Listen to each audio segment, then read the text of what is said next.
Welcome to the Unitarian Universalist Church of Augusta here on this first Sunday of 2024. Our mission here is to create a beloved community again and again with compassion, with reason, respect, always feeling empowered to promote a just society. Here in the CSRA, we reside on the lands of the Westo people, the Savannah Shawnees, and the Yuchi peoples of the Muskogee Confederacy. To add some teeth to this weekly land acknowledgement, the board has decided our second Sunday plate will go to members of these communities over the next 3 months, starting next week. My name is Rev Nic Filzen. My pronouns are he, him. Today, I'm co-creating this service with Cheryl Martin, with Josef, Patchen, our music director, along with the UCA choir, with Stephen and Daniel on the tech deck, and all of you. We are all creating this moment together, this moment of worth. And it's worthy just because we are here. I encourage you to review the second page of your order of service, which has several important upcoming events. If you'd like to be included on an email list to stay informed about our programs, please fill out a blue card in a seat pocket near you and give it to the greeters as you leave. As we prepare to fully enter this time of worship, would you please read the italicized portion of our church covenant with me aloud? They will be up on the screen.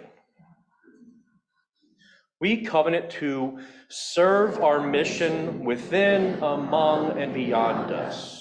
Love and affirm each other and our planet, celebrating multicultural, interdependent wholeness. Live with integrity, embodying our values through practice and play. Expand our awareness of power and privilege, centering those most burdened by injustice. Embrace mutual accountability for our impact, making amends and returning to love. Seek truth and understanding, exploring with curiosity, reason, and wonder, and support each other's spiritual development, encouraging faith and transformation. May this living, relational, and sacred promise offer all of us meaning, liberation, and joy. May we create beloved community.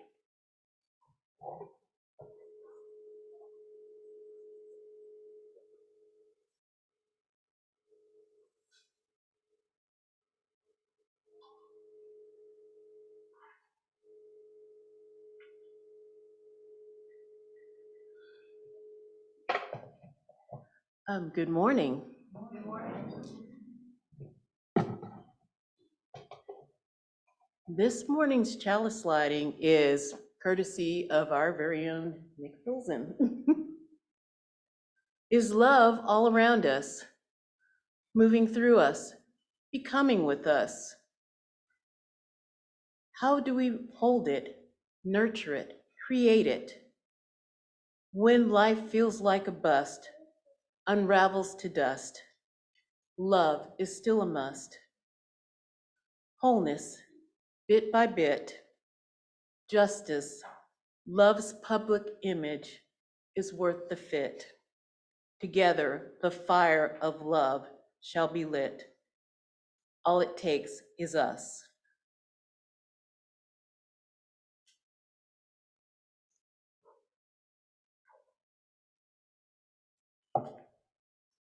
Would you rise and bow to your spirit for our opening hymn, Morning Has Come. Oh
In a few moments, we will perform one of my favorite rituals, the burning bowl.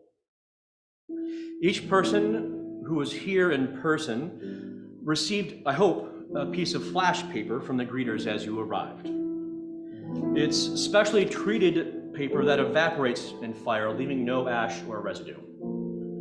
For those who are joining by Zoom, I apologize that you don't have this piece of your own, but I invite you to carefully burn another piece of paper near you using your home chalice or other fire-sparking tool to burn it. You can also do this ritual alone or with me next time you're here on the campus. If you don't already have these items, I'll give you a few moments to find them before continuing. And if anybody here in our space needs to come grab one, I have some extras here. Go ahead and grab it now. If you need me to bring it to you, I'm happy to.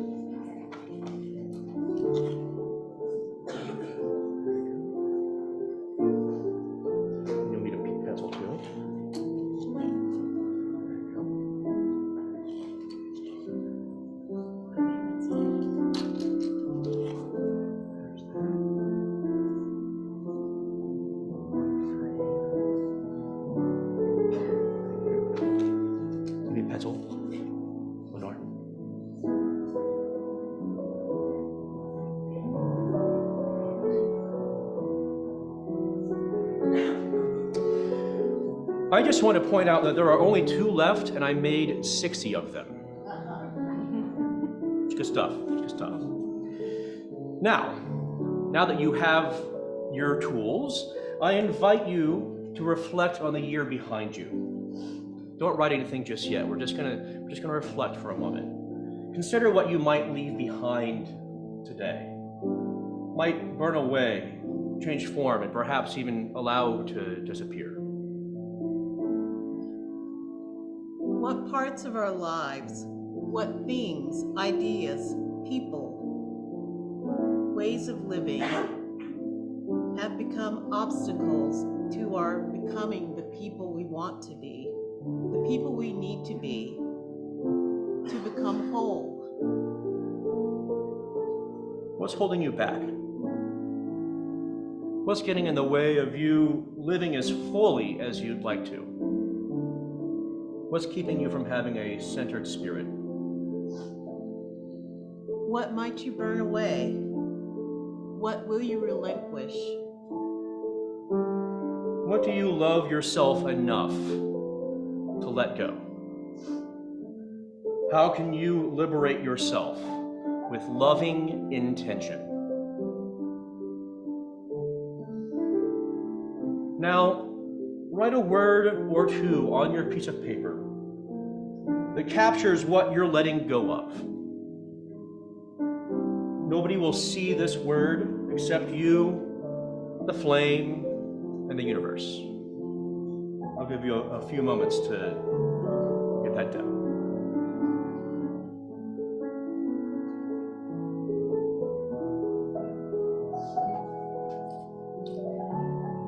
I now invite folks to start forming a line, starting with this section here, and around the seats to the right,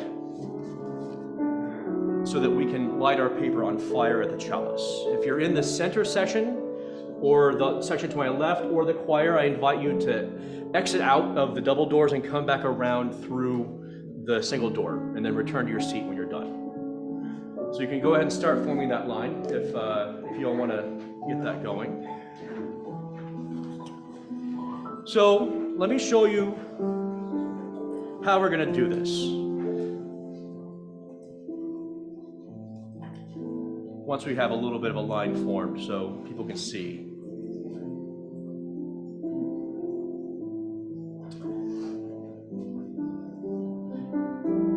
And kids, it's important that you watch me show you how to do this, because there is fire involved, okay?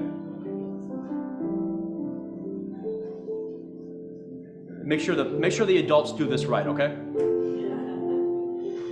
So once lit, again, the flames will take this paper Yes. There you go. The flames will take it very quickly.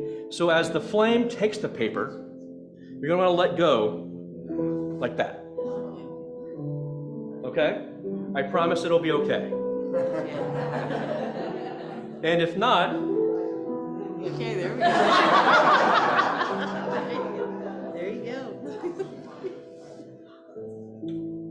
so Cheryl will begin and we'll keep going.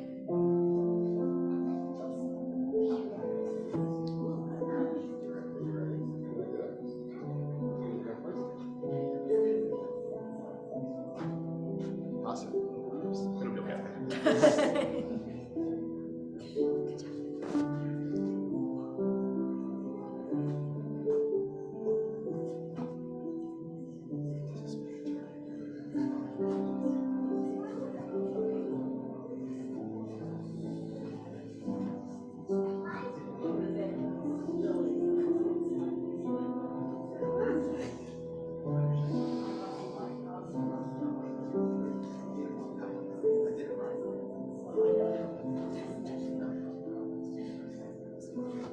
Nice.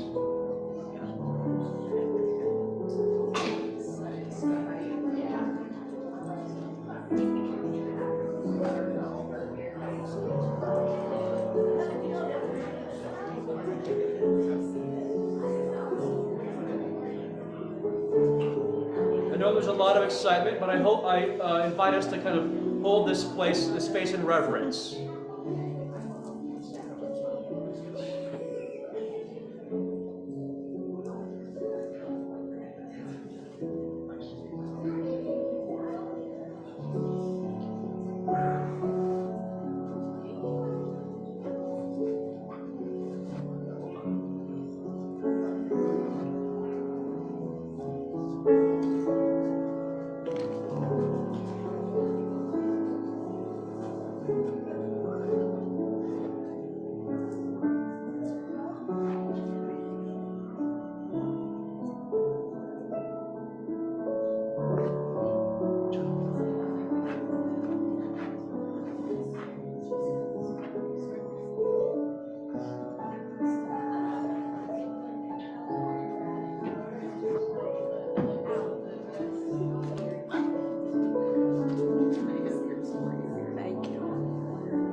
No meaning to be made of that.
We got through that mostly unscathed.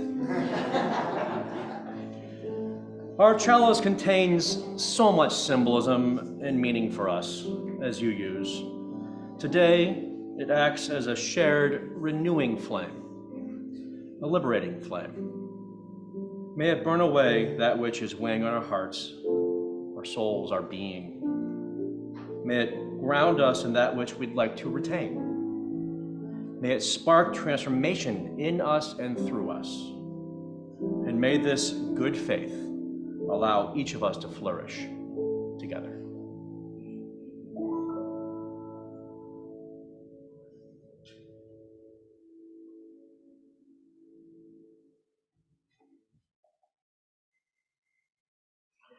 Seems appropriate after that ritual to give ourselves some time to continue reflecting, to continue holding that which we just let go in our hearts, adding some intention to it in a moment of silent meditation. I invite you to close your eyes if you'd like. Place your feet on the floor if that's comfortable for you. Just feel as grounded as possible as we enter now into this moment of silence.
Blessed may we be.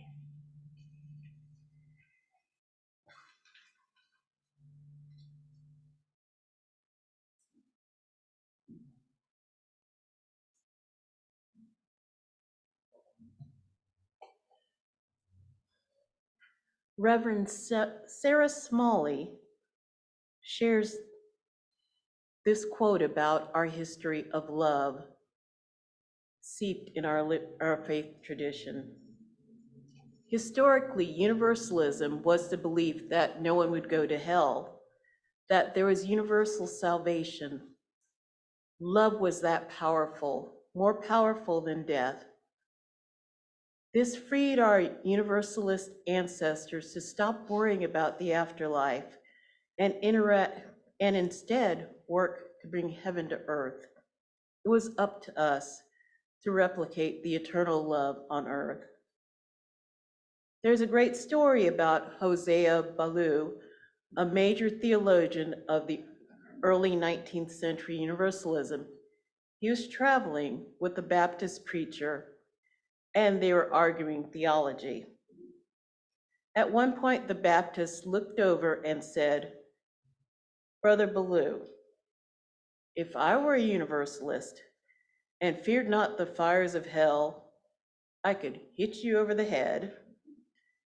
steal your horse and your saddle, and ride away, and I'd still go to heaven. Hosea Ballou looked over at him and said, if you are a universalist, the thought would never occur to you. The idea would never occur to you if you believed into your very core that all were loved, all were worthy, end quote. One of the things I really like about that passage is that it reminds us that, with all due respect to the afterlife, it's about taking care of business in the here and now, creating that space of love and compassion, understanding, and spiritual growth in the here and now. This is why we have our time of generosity, because that is part of our process. And with that being said, will the ushers please come forward?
Thank you for your generosity.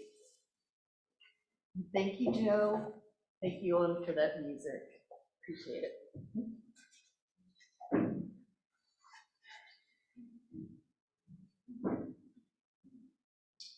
We lost our Chromecast back there.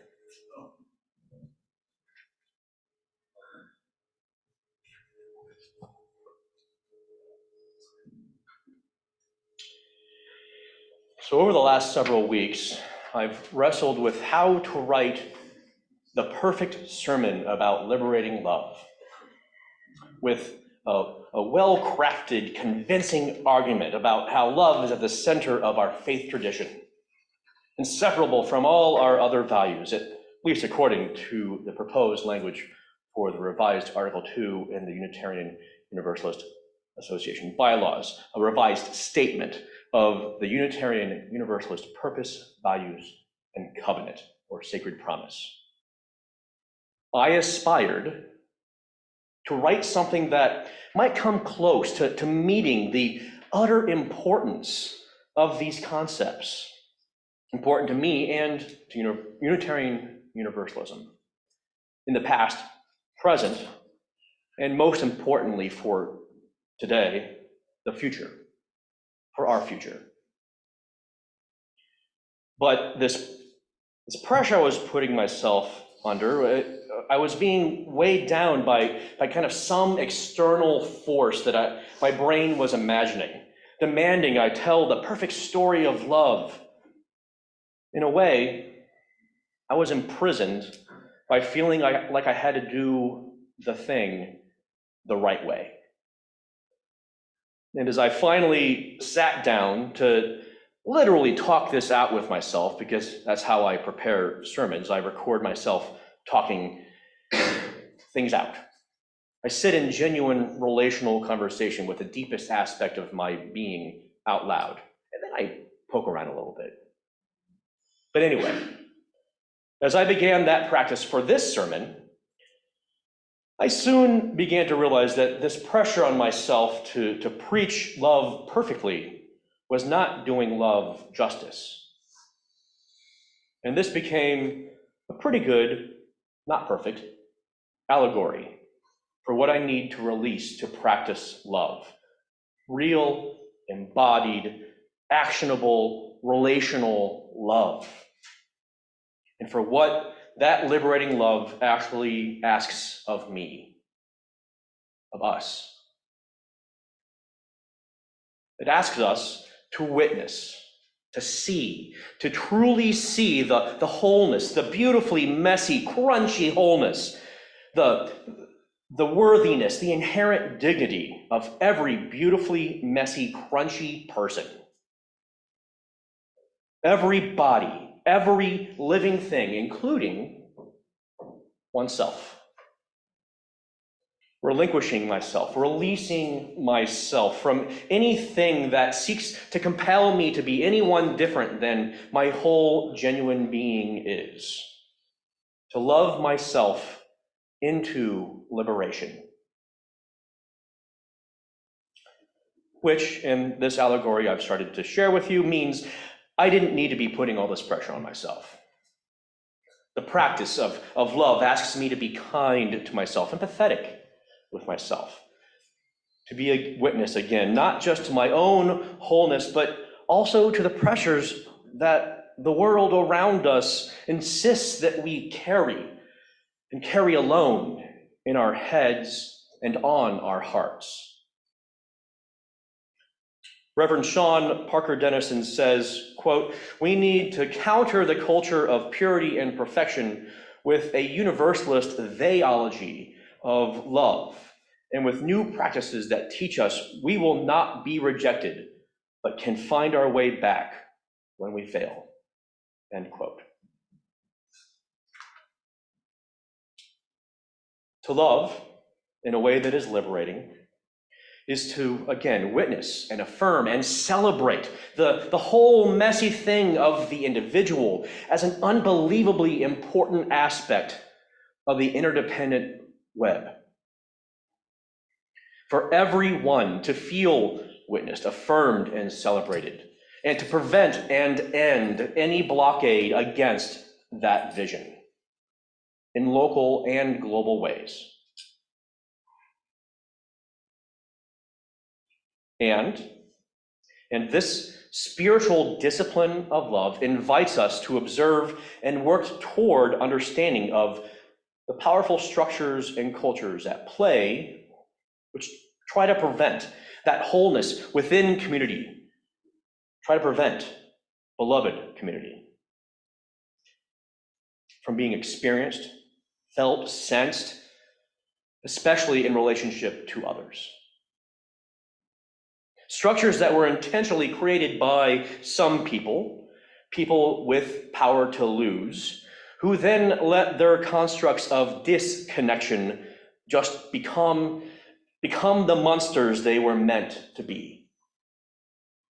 No longer needing the active intention of power-hungry people to continue feeding their dominance, though those folks still use it to their significant advantage. The way things are was built to do most of the work for them. They've constructed deliberate, self-sustaining schemes of inequity and injustice.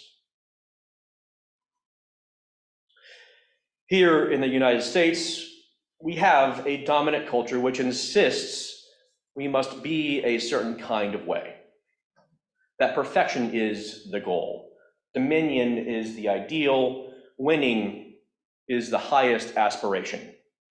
All under society pressures which demand that we succeed at all costs on our own.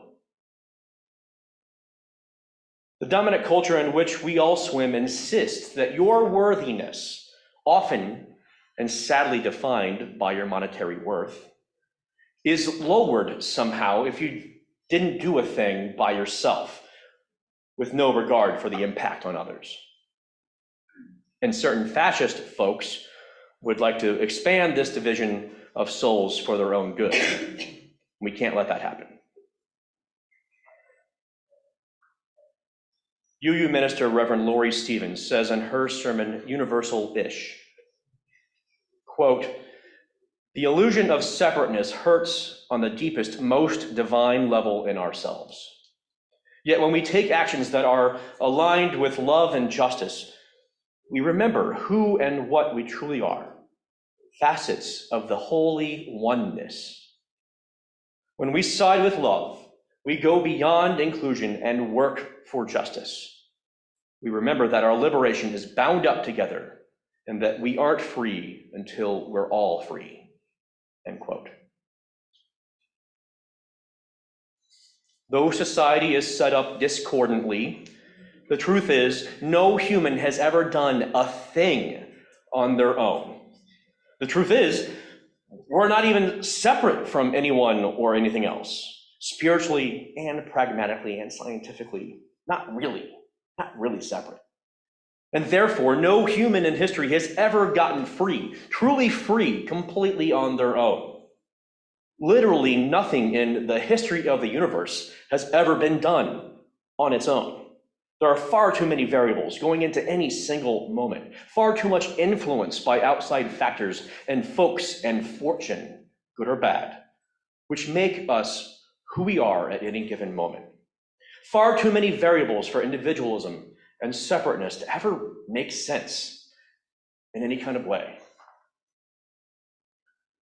Individualism, the trap of individualism, the prison of individualism can never make sense. The idea that my worth can possibly be more than anyone else's is ludicrous. Yet this public and private captivity still impacts us all nonetheless. And it impacts some folks far more than others. Because this system, this prescribed way of being, of seeking power without regard for others, or worse, at the expense of others, it impacts some folks more than others as it was designed to do. Inequity is necessary for the survival of evil. It takes liberation through love to free us from this dastardly design. UU adjacent theologian and philosopher Reinhold Niebuhr said, quote, "Nothing we do, however virtuous, can be accomplished alone. Therefore, we are saved by love," end quote. Liberating love is a realized feeling. It is heart in action with a dash of reason to ensure the action is effective and well prioritized. Liberating love is how we relate to the world in a real way, even relate to yourself, like, once again, saying a thing aloud instead of merely letting it swirl around in your head, even if it's just you in the room. And this is also why prayer can be liberating, even if it's not to some kind of deity.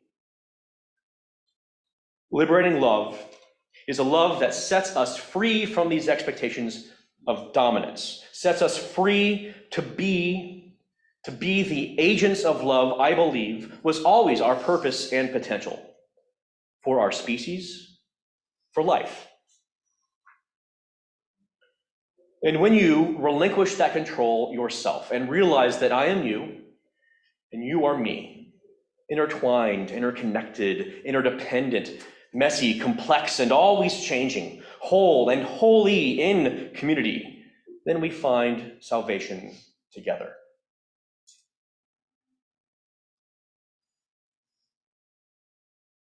Love, especially love that liberates, doesn't always come in a nice and pretty package.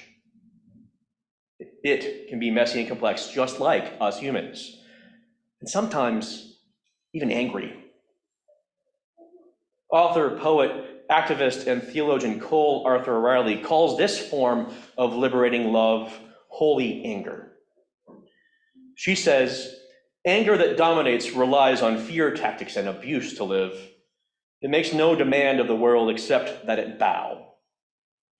This is often because it fears being ruled or overpowered itself. This is no excuse. Holy anger is that which liberates. It marches, chants, and flips tables, demanding wrong be called by its rightful name. It is both passion and calculation, longing for more, but for the sake of justice and dignity, end quote. Transformative, liberating love is often fueled by fire. So today's topic aligns well with the annual burning bowl ritual that we performed, and which we perform on the first Sunday of each new year.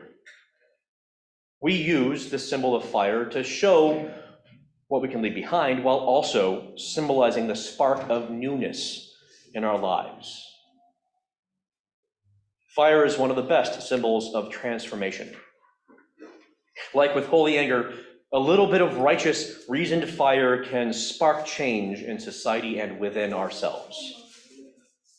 The symbol of fire, obviously, is very important for us UUs. We light our chalice each week, and at basically every event we do as Unitarian Universalists. The flaming chalice symbol itself comes from a very real moment during which Unitarians practiced liberating love in the world. The chalice was the symbol used by the Unitarian Service Committee during their work, literally liberating people from the threat of death and suffering and annihilation by Nazis and fascists during World War II. It was the symbol used to declare, "Come with us. We'll be saved together. With a fire of commitment, courage, and love, there's hope."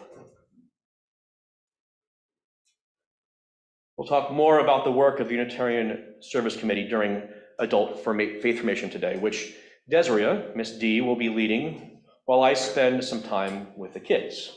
A temporary switch in roles, reminding us that I'm the minister for everyone here, including the kids, and that Desiree is the Faith Formation manager here for everyone, including the adults. I think you'll really learn a lot from the conversation that she's going to lead here in the sanctuary around 12:15. I hope you can come.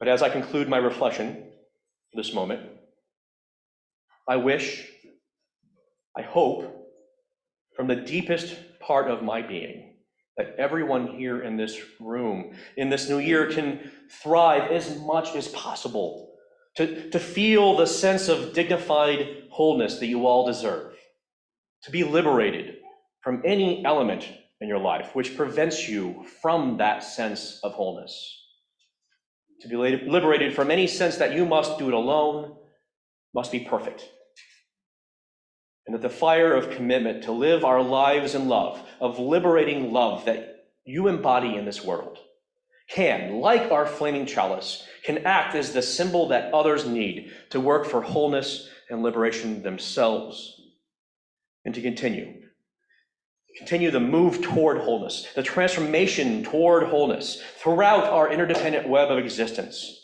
continuing our slow march toward collective liberation, toward beloved community, within, among, and beyond. Blessed be.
yourself in body or spirit as I read these closing words. And as we now begin this new year in earnest, continuing the liberating work of our Unitarian and Universalist ancestors, may the love that overcomes all differences, that heals all wounds, that puts to flight all fears, that reconciles all who are separated, that leads us to more fully understand systems which work against us, pushes back against the rise of fascism with a holy anger, and which liberates us all from those evils, be in us and among us, now and always. Amen.